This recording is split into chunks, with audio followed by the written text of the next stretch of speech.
mendapat pahala yang sangat besar dari Allah Subhanahu wa Ta'ala, dan merupakan jalan yang paling cepat untuk menuju kepada keridhaan Allah Subhanahu wa Ta'ala.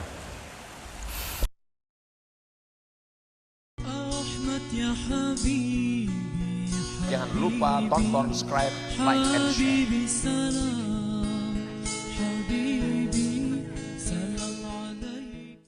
Khairu awqatika wa afdaluhu wa aqrabuhu ilallahi ta'ala waqtun tashhadu fihi faqraka ilallahi ta'ala wa ginahu anka, wa waqtun turaddu ila aslik bi an iftaqarta aw maritta aw uhinta fatashhadu fihi dillatak wa izzallahi ta'ala. Sebaik-baik waktu engkau, seabdal-abdal waktu engkau, sepaling dekat waktu engkau itu kepada Allah, waktu di mana engkau bisa menyaksikan kefakiran diri engkau itu kepada Allah dan terkayanya Allah daripada engkau.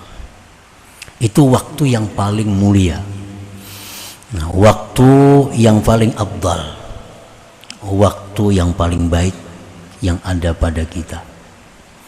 Jadi bukan pada waktu sembahyang, waktu yang paling baik itu bukan waktu kita membaca Quran, bukan waktu kita membaca salawat, bukan waktu kita menuntut ilmu.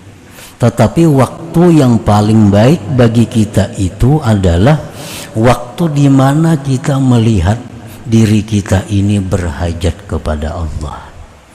Waktu di mana kita melihat, menyaksikan, merasakan bahwa kita ini perlu berhajat kepada Allah dan Allah itu kada perlu kepada kita. Nah, itu waktu yang paling baik bagi seseorang.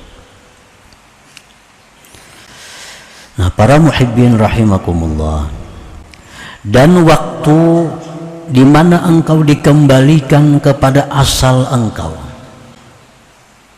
dengan bahwa engkau menjadi fakir yang dulunya kaya, au marita atau engkau sakit yang dulunya sihat, au uhinta atau engkau dihinakan dulunya dimuliakan, maka engkau menyaksikan pada waktu itu kehinaan engkau dan kemuliaan Allah Subhanahu wa Ta'ala. Nah, jadi ini waktu yang paling dekat kita kepada Allah, waktu itu. Para muhibbin rahimakumullah. Jadi di sini ada dua. Ada orang yang dengan senang hati, tanpa disuruh, tanpa dipaksa, tetapi dia merasa bahwa dirinya itu adalah hina. Tanpa dipaksa, tanpa disuruh, dia merasa dirinya itu sangat berhajat kepada Allah. Walaupun orangnya kaya, kada jadi soal. Orangnya sihat, kada jadi soal. Orangnya dimuliakan orang, kada jadi soal. Walaupun dia punya harta, walaupun dia dimuliakan orang, walaupun dia sihat, tetapi hatinya tuh merasa bahwa dia itu sangat perlu kepada Allah Subhanahu wa Ta'ala, bahwa dirinya ini sangat hina sebenarnya. Nah, ini orang yang dengan sukarela mendapatkan waktu yang mulia tadi. Ada orang yang dipaksa untuk mendapatkan waktu mulia ini. Nah, orang ini kaya. Nah, waktu dia kaya, dia kadang merasakan dirinya itu berhajat. Allah sayang dengan hambanya ini. Allah paksa. Lalu dia difakirkan oleh Allah. Dengan difakirkan itu, lalu dia sadar bahwa dia hina, bahwa dia fakir kepada Allah. Nah, ini orang terpaksa. Waktu dia sihat, dia lupa kepada Allah. Waktu dia sihat, dia merasa kada perlu pertolongan Allah. Allah sayang dengan hamba ini, disakitkan oleh Allah. Begitu dia sakit, sadar, oh ternyata aku perlu perlindungan Allah, ternyata aku perlu anugerah Allah. Ada orang yang begitu dia dimuliakan, dihormati, dia lupa kepada Allah. Dia lupa kepada asal jati dirinya sebenarnya adalah yang hina. Nah, Allah sayang kepada dia, Allah hinakan orang ini. Maka dia jadi terhina di tengah-tengah manusia. Lalu dia sadar, oh ternyata aku sangat hina. Ternyata aku ini sangat butuh kepada Allah. Nah, ini orang yang secara terpaksa untuk kembali kepada asalnya. Nah, para muhibbin rahimakumullah. Jadi Allah Subhanahu wa ta'ala ada dua jenis mempunyai kekasihnya. Ada kekasih Allah yang dengan senang hatinya, dengan rela hatinya mengakui kefakirannya kepada Allah. Ada hamba Allah yang dengan sukarela dia mengakui kehinaan jati dirinya. Nah, ini kekasih Allah yang nomor satu. Ada kekasih Allah yang dipaksa oleh Allah jadi kekasih.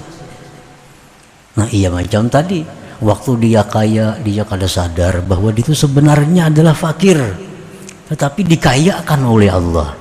Waktu dia sihat, dia kada sadar bahwa dia itu sakit kalau tidak disihatkan oleh Allah. Waktu dia mulia, dia kada sadar sebenarnya dia hina kalau tidak dimuliakan Allah. Nah, ini orang dipaksa oleh Allah untuk jadi kekasih Allah.